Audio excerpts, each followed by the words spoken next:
Genesis chapter 19. The two angels came to Sodom in the evening, and Lot was sitting in the gate of Sodom. When Lot saw them, he rose to meet them and bowed himself with his face to the earth and said, "My lords, please turn aside to your servant's house and spend the night and wash your feet. Then you may rise up early and go on your way." They said, "No, we will spend the night in the town square." But he pressed them strongly, so they turned aside to him and entered his house, and he made them a feast and baked unleavened bread, and they ate. But before they lay down, the men of the city, the men of Sodom, both young and old, all the people to the last man, surrounded the house. And they called to Lot, "Where are the men who came to you tonight? Bring them out to us, that we may know them." Lot went out to the men at the entrance, shut the door after him, and said, "I beg you, my brothers, do not act so wickedly. Behold, I have 2 daughters who have not known any man. Let me bring them out to you, and do to them as you please. Only do nothing to these men, for they have come under the shelter of my roof." But they said, "Stand back." And they said, "This fellow came to sojourn, and he has become the judge. Now we will deal worse with you than with them." Then they pressed hard against the man Lot and drew near to break the door down. But the men reached out their hands and brought Lot into the house with them and shut the door. And they struck with blindness the men who were at the entrance of the house, both small and great, so that they wore themselves out groping for the door. Then the men said to Lot, "Have you anyone else here? Sons-in-law, sons, daughters, or anyone you have in the city? Bring them out of this place. For we are about to destroy this place, because the outcry against its people has become great before the Lord, and the Lord has sent us to destroy it." So Lot went out and said to his sons-in-law, who were to marry his daughters, "Up, get out of this place, for the Lord is about to destroy the city." But he seemed to his sons-in-law to be jesting. As morning dawned, the angels urged Lot, saying, "Up, take your wife and your 2 daughters who are here, lest you be swept away in the punishment of the city." But he lingered. So the men seized him and his wife and his 2 daughters by the hand, the Lord being merciful to him, and they brought him out and set him outside the city. And as they brought them out, one said, "Escape for your life. Do not look back or stop anywhere in the valley. Escape to the hills, lest you be swept away." And Lot said to them, "Oh no, my lords. Behold, your servant has found favor in your sight, and you have shown me great kindness in saving my life, but I cannot escape to the hills, lest the disaster overtake me and I die. Behold, the city is near enough to flee to, and it is a little one. Let me escape there. Is it not a little one? And my life will be saved."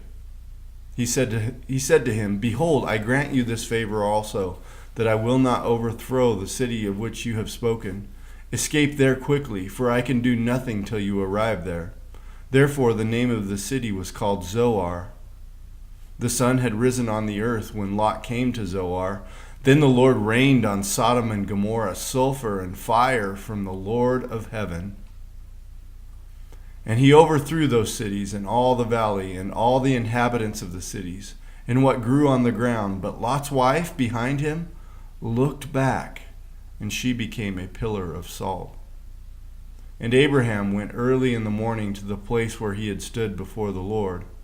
And he looked down toward Sodom and Gomorrah and toward all the land of the valley, and he looked, and behold, the smoke of the land went up like the smoke of a furnace.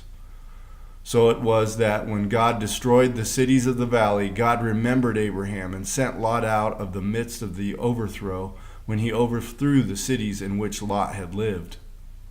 Now Lot went up out of Zoar and lived in the hills with his 2 daughters, for he was afraid to live in Zoar. So he lived in a cave with his 2 daughters. And the firstborn said to the younger, "Our father is old, and there is not a man on earth to come into us after the manner of all the earth. Come, let us make our father drink wine, and we will lie with him, that we may preserve offspring from our father." So they made their father drink wine that night, and the firstborn went in and lay with her father. He did not know when she lay down or when she arose. The next day the firstborn said to the younger, Behold, I lay last night with my father. Let us make him drink wine tonight also. Then you go in and lie with him, that we may preserve our offspring from our father. So they made their father drink wine that night also. And the younger arose and lay with him, and he did not know when she lay down or when she arose. Thus both the daughters of Lot became pregnant by their father. The firstborn bore a son and called his name Moab. He is the father of the Moabites to this day. The younger also bore a son and called his name Ben-Ammi. He is the father of the Ammonites to this day. Genesis chapter 20. From there Abraham journeyed toward the territory of the Negev and lived between Kadesh and Shur, and he sojourned in Gerar. And Abraham said of Sarah his wife, She is my sister. And Abimelech king of Gerar sent and took Sarah. But God came to Abimelech in a dream by night and said to him, Behold, you are a dead man because of the woman whom you have taken, for she is a man's wife. Now Abimelech had not approached her, so he said, Lord, will you kill an innocent people? Did he not himself say to me, She is my sister? And she herself said, He is my brother. In the integrity of my heart and the innocence of my hands I have done this. Then God said to him in a dream, Yes, I know that you have done this in the integrity of your heart, and it was I who kept you from sinning against me.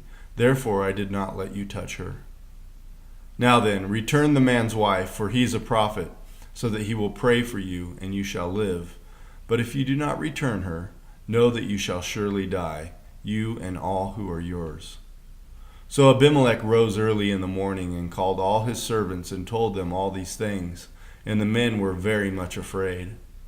Then Abimelech called Abraham and said to him, What have you done to us? And how have I sinned against you, that you have brought on me and my kingdom a great sin? You have done to me things that ought not to be done. And Abimelech said to Abraham, What did you see that you did this thing? Abraham said, I did it because I thought, There is no fear of God at all in this place, and they will kill me because of my wife. Besides, she is indeed my sister, the daughter of my father, though not the daughter of my mother, and she became my wife. And when God caused me to wander from my father's house, I said to her, This is the kindness you must do to me. At every place to which we come, say of me, He is my brother. Then Abimelech took sheep and oxen and male servants and female servants and gave them to Abraham and returned Sarah his wife to him. And Abimelech said, Behold, my land is before you. Dwell where it pleases you. To Sarah he said, Behold, I have given your brother 1,000 pieces of silver. It is a sign of your innocence in the eyes of all who are with you, and before everyone you are vindicated. Then Abraham prayed to God, and God healed Abimelech, and also healed his wife and female slaves, so that they bore children. For the Lord had closed all the wombs of the house of Abimelech because of Sarah, Abraham's wife. Genesis chapter 21. The Lord visited Sarah as he had said, and the Lord did to Sarah as he had promised.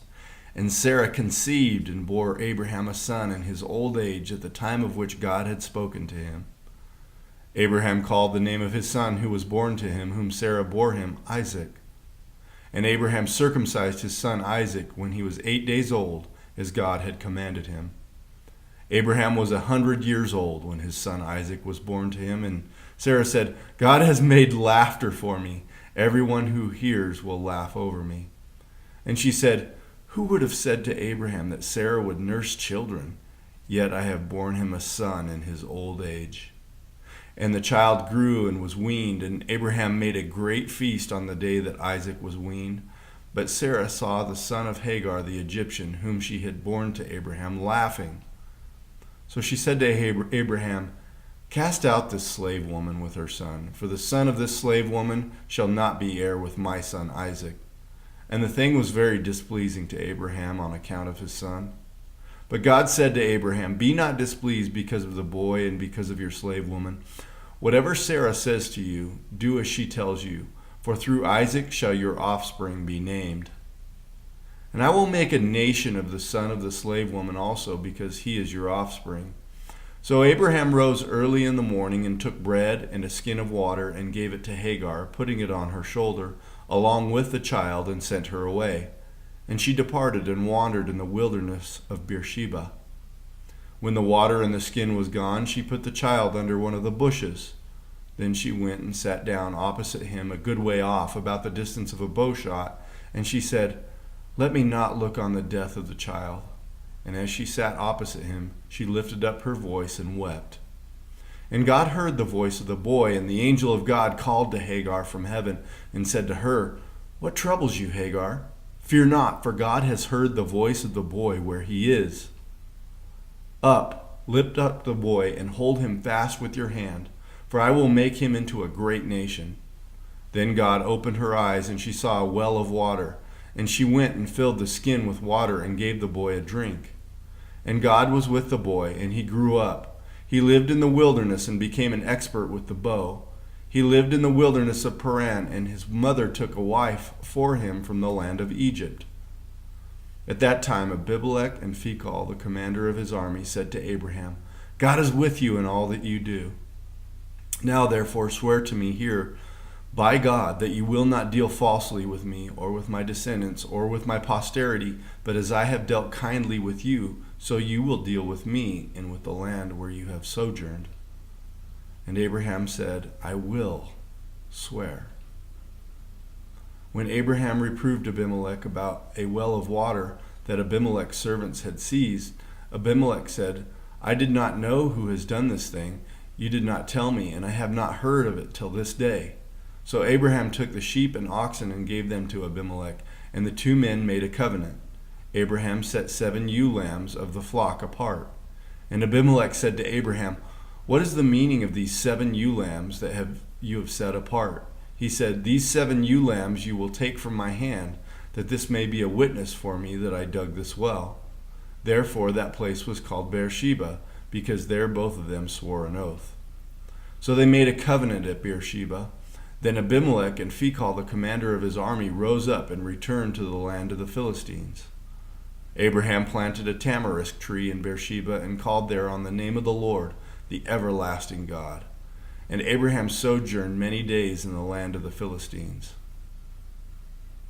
Psalm 6. To the choir master with stringed instruments, according to the Sheminith, a psalm of David. O Lord, rebuke me not in your anger, nor discipline me in your wrath. Be gracious to me, O Lord, for I am anguishing. Heal me, O Lord, for my bones are troubled. My soul also is greatly troubled, but you, O Lord, how long? Turn, O Lord, deliver my life. Save me for the sake of your steadfast love. For in death there is no remembrance of you. In Sheol, who will give you praise? I am weary with my moaning. Every night I flood my bed with tears. I drench my couch with weeping. My eye wastes away because of grief. It grows weak because of all my foes. Depart from me, all you workers of evil, for the Lord has heard the sound of my weeping. The Lord has heard my plea. The Lord accepts my prayer. All my enemies shall be ashamed and greatly troubled. They shall turn back and be put to shame in a moment.